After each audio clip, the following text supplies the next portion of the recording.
Aloha everybody, and welcome to part 15 of Mega Man ZX Advent.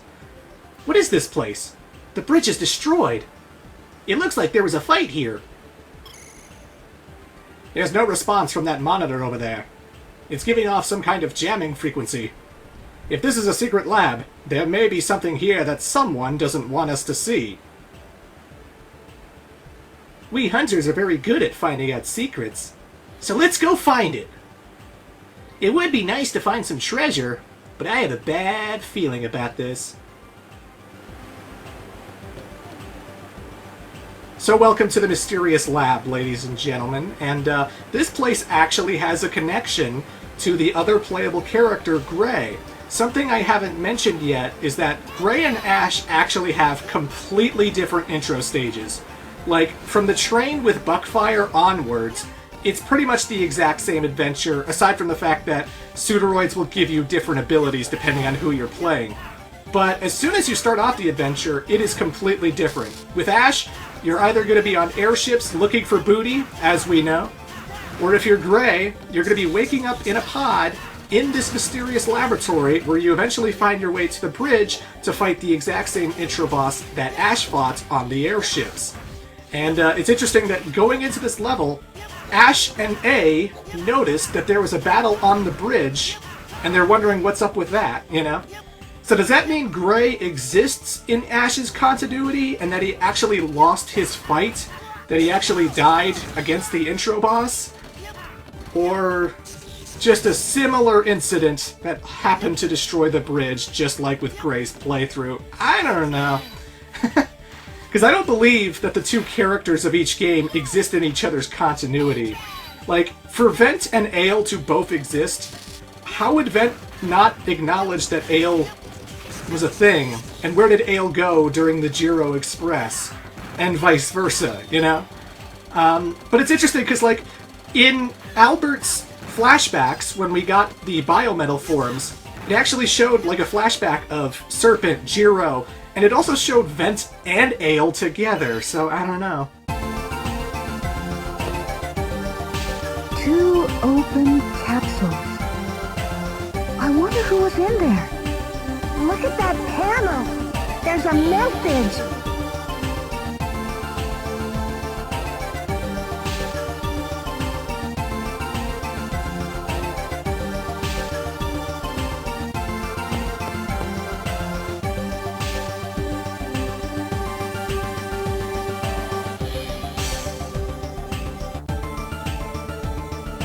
Prometheus and Pandora's capsules. Looks like those two are made here. Maybe they're what the data meant by Reploid siblings.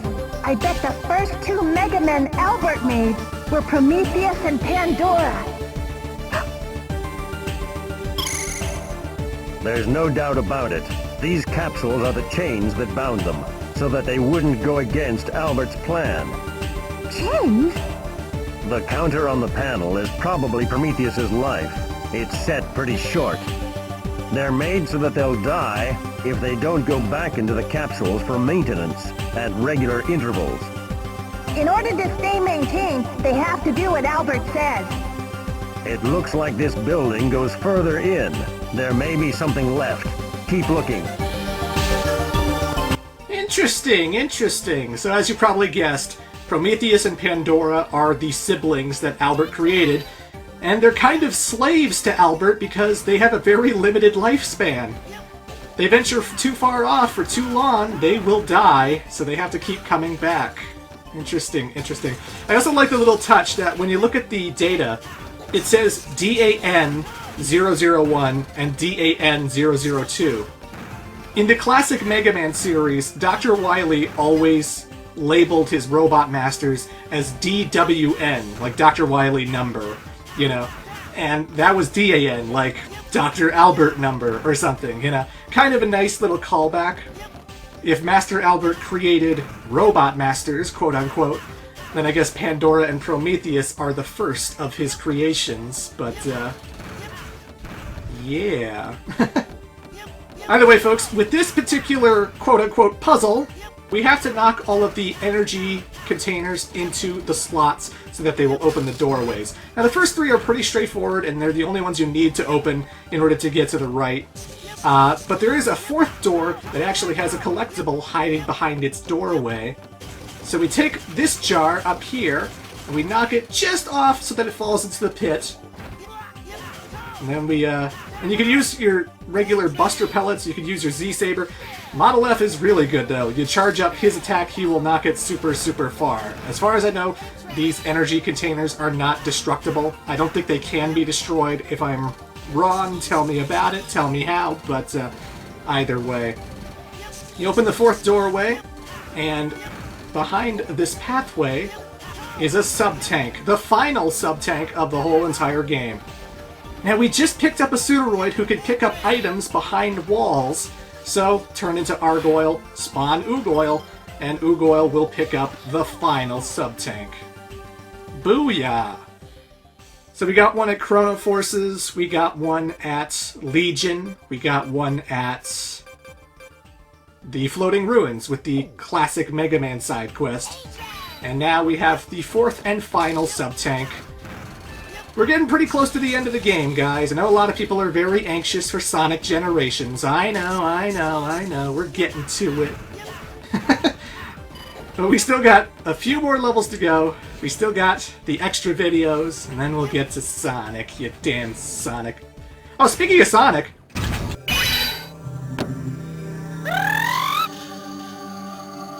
that's as far as you go!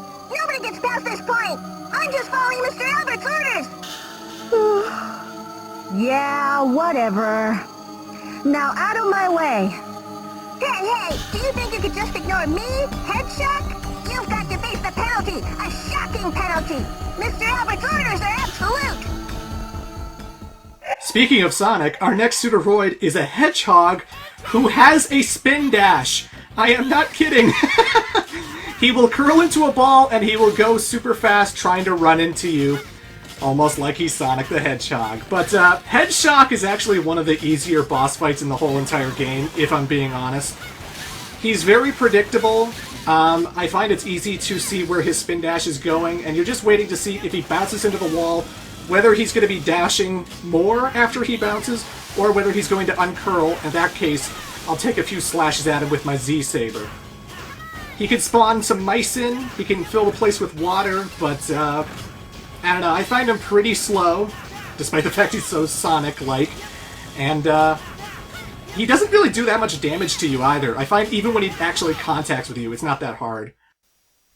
Hey, that kind of strength is cheating. It's just like Mr. Albert's strength.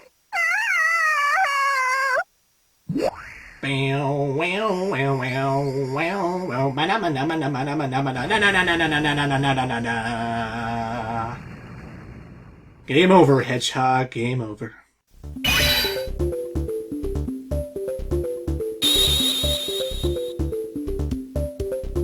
So now we can turn into Hedgehog, and he's very tiny. He can shoot pellets just like classic Mega Man. He can run and shoot, jump and shoot, so that's always good.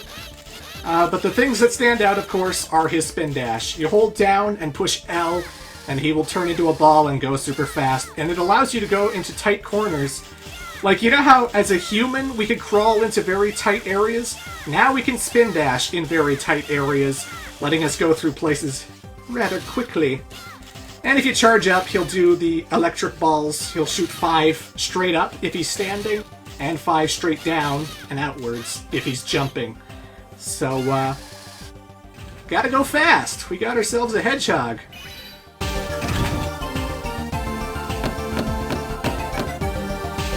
There's another capsule here.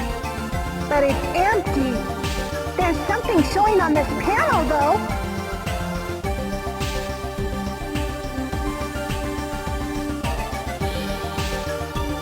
What does prototype mean?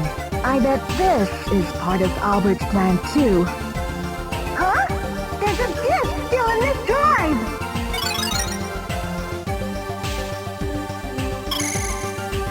Very good, but all you managed to find is an empty capsule and some incomplete data? There might be some Mega Men that we don't know about. We'll analyze the data here and see what we can find. Send it with your mission report. So Albert made a boy and girl robot, as well as a prototype robot. I can already hear the whistle in my head. I wonder who this prototype robot, or maybe it's not a robot, I don't know. Where's this prototype at? Who knows? But you remember those jelly blocks that I couldn't get through back in Chrono Force's stage, all the way back in like part 5, part 6, whenever it was? That's what the spin dash is for. You can dash through the jelly just fine. Human Ashe can't just shoot and crawl at the same time, so anytime you want to get past a tight corridor with jelly cubes, you turn into the hedgehog. But, yeah.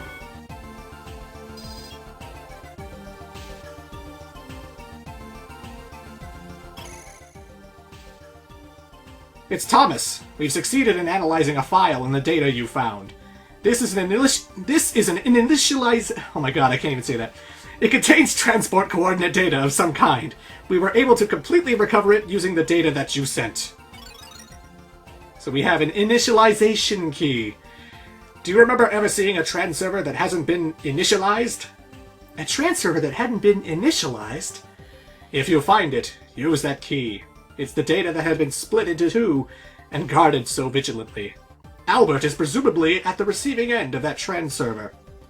I can initialize the transerver with this key. Okay, I have to remember that. I could have found that transerver earlier, but because of the levels, the order that I'm playing these levels, I haven't run into it yet. But it will be after our third and final Pseudoroid. Technically it's the 9th Pseudoroid, but it's the third since we met Vent. That's what I've been meaning to say, but either way. Spawning back into the Waterfall Ruins just so I can get back to this area.